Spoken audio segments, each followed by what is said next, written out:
Allemagne, un djihadiste de l'EI jugé pour génocide contre les Yazidis. Un membre présumé de l'État islamique, EI, comparé à partir de vendredi en Allemagne pour génocide et le meurtre d'une enfant de la minorité yazidi qu'il avait réduite, ainsi que sa mère, à l'état d'esclave. Présenté comme Taha Alji, 37 ans et originaire d'Irak, il est également accusé de crimes contre l'humanité, crimes de guerre et trafic d'êtres humains devant le tribunal régional supérieur de Francfort. Son épouse, l'Allemande Jennifer Wenisch, comparaît de son côté depuis un an devant une cour de Munich pour le meurtre de la fillette, que le couple est accusé d'avoir laissé mourir de soif en 2015 à Falloujah, en Irak. L'ouverture de l'audience en avril 2019 avait été considérée comme le premier procès au monde des exactions commises par l'organisation djihadiste à l'encontre des Yazidis, une minorité kurdophone du nord de l'Irak, persécutée et asservie par les djihadistes à partir de 2014. La mère de l'enfant, présentée par la presse comme Nora, a témoigné à plusieurs reprises à Munich du calvaire qu'elle affirme avoir subi avec sa petite fille, Rania.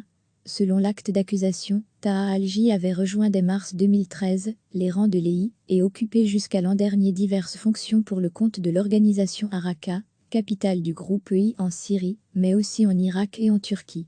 La justice allemande lui reproche notamment d'avoir fin mai début juin 2015 acheté comme esclave une femme de la minorité yazidi et sa fillette de 5 ans et de les avoir emmenées à Falloujah, où elles ont subi de graves sévices et été en partie privées de nourriture. Après de nombreuses maltraitances, au cours de l'été 2015, la petite fille avait été punie par l'accusé pour avoir uriné sur un matelas et attaché à une fenêtre à l'extérieur de la maison où elle vivait enfermée, avec sa mère par des températures autour de 50 degrés Celsius. La fillette est morte de soif, tandis que la mère avait été contrainte de marcher dehors pieds nus, s'infligeant des brûlures graves en raison de la chaleur extrême du sol. Les deux victimes avaient été enlevées à l'été 2014 après l'invasion par l'EI de la région irakienne du Sinjar. Elles avaient ensuite été à plusieurs reprises vendues sur des marchés aux esclaves, selon le parquet. Placé sous haute surveillance policière, ce procès devrait s'étaler au moins jusqu'à la fin août. Interpellé en Grèce, le 16 mai 2019, l'accusé avait été remis à l'Allemagne le 9 octobre et placé en détention provisoire le lendemain. Au procès de Jennifer Wenisch, la mère de la petite victime, est représentée par l'avocate libano-britannique Amal Clooney et par la yazidi Nadia Murad, ancienne esclave sexuelle de l'EI et co-prix Nobel de la paix 2018. Les deux femmes sont à la tête d'une campagne internationale pour faire reconnaître les crimes commis contre les yazidis comme un génocide. Néanmoins, prouver l'existence d'un génocide devant la justice s'avère difficile, car la volonté d'anéantir tout un groupe, comme les yazidis, doit être avérée, selon des spécialistes. Il n'y a souvent pas d'ordre d'anéantir, explique à l'afflux juriste de l'université de Leipzig Alexander Schwarz. Il n'y a pas d'instructions écrites dans lesquelles figure « plus anéantissez les yazidis plus ». À lire aussi, la tragédie des femmes yézidis. J'attends que les combattants de Daesh soient traduits en justice. La petite minorité ethno-religieuse yazidi est considérée comme la plus persécutée par les djihadistes, qui ont réduit ces femmes à l'esclavage sexuel, enrôlé de force des enfants soldats et tué des hommes par centaines. En août 2014, l'EI s'est livré, selon l'ONU, à un potentiel génocide. D'après leurs autorités, plus de 1280 yazidis ont été tués et plus de 6400 yazidis ont été enlevés. Irakiens non arabes et non musulmans, de nombreux yazidis ont trouvé refuge en Allemagne, notamment dans le sud-ouest du pays, où des femmes et leurs enfants, victimes de viols répétés, ont été pris en charge et soignés. Parmi les bénéficiaires de ce programme mis en place fin 2014 figurait Nadia Murad, qui parcourt aujourd'hui le monde. Recevez chaque matin l'essentiel de l'actualité. Un membre présumé de l'État islamique, EI, comparé à partir de vendredi en Allemagne pour génocide et le meurtre d'une enfant de la minorité yazidi qu'il avait réduite, ainsi que sa mère, à l'état d'esclave. Présenté comme Taha Alji, 37 ans et originaire d'Irak, il est également accusé de crimes contre l'humanité, crimes de guerre et trafic d'êtres humains devant le tribunal régional supérieur de Francfort. Son épouse, l'Allemande Jennifer Wenisch, comparaît de son côté depuis un an devant une cour de Munich pour le meurtre de la fillette, que le couple est accusé d'avoir laissé mourir de soif en 2015 à Falloujah, en Irak. L'ouverture de l'audience en avril 2019 avait été considérée comme le premier procès au monde des exactions commises par l'organisation djihadiste à l'encontre des Yazidis, une minorité kurdophone du nord de l'Irak, persécutée et asservie par les djihadistes à partir de 2014. La mère de l'enfant, présentée par la presse comme Nora, a témoigné à plusieurs reprises à Munich du calvaire qu'elle affirme avoir subi avec sa petite fille, Rania. Selon l'acte d'accusation, Taha Alji avait rejoint dès mars 2013 les rangs de l'EI et occupé jusqu'à l'an dernier diverses fonctions pour le compte de l'organisation Araka, capitale du groupe EI en Syrie, mais aussi en Irak et en Turquie.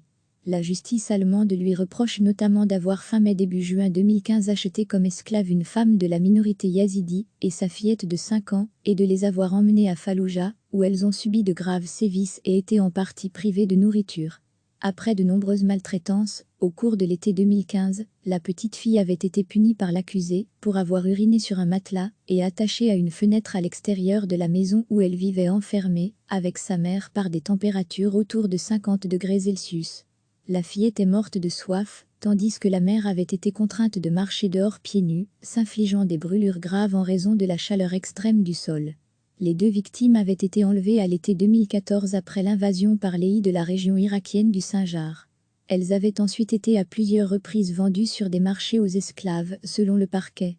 Placé sous haute surveillance policière, ce procès devrait s'étaler au moins jusqu'à la fin août. Interpellé en Grèce, le 16 mai 2019, l'accusé avait été remis à l'Allemagne le 9 octobre et placé en détention provisoire le lendemain. Au procès de Jennifer Wenich, la mère de la petite victime, est représentée par l'avocate libano-britannique Amal Clooney et par la yazidi Nadia Mura, ancienne esclave sexuelle de l'EI et co-prix Nobel de la paix 2018. Les 2 femmes sont à la tête d'une campagne internationale pour faire reconnaître les crimes commis contre les yazidis comme un génocide. Néanmoins, prouver l'existence d'un génocide devant la justice s'avère difficile, car la volonté d'anéantir tout un groupe, comme les yazidis, doit être avérée, selon des spécialistes. Il n'y a souvent pas d'ordre d'anéantir, explique à l'afflux juriste de l'université de Leipzig Alexander Schwarz. Il n'y a pas d'instructions écrites dans lesquelles figure « plus anéantissez les yazidis plus ». Degré à lire aussi, la tragédie des femmes yézidis. J'attends que les combattants de Daesh soient traduits en justice. La petite minorité ethno-religieuse yazidi est considérée comme la plus persécutée par les djihadistes, qui ont réduit ces femmes à l'esclavage sexuel, enrôlé de force des enfants soldats et tué des hommes par centaines. En août 2014, l'EI s'est livré, selon l'ONU, à un potentiel génocide. D'après leurs autorités, plus de 1280 yazidis ont été tués et plus de 6400 yazidis ont été enlevés.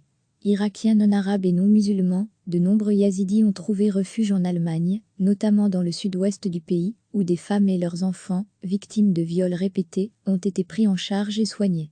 Parmi les bénéficiaires de ce programme mis en place fin 2014 figurait Nadia Mura, qui parcourt aujourd'hui le monde. Cliquez sur s'abonner pour recevoir les dernières nouvelles.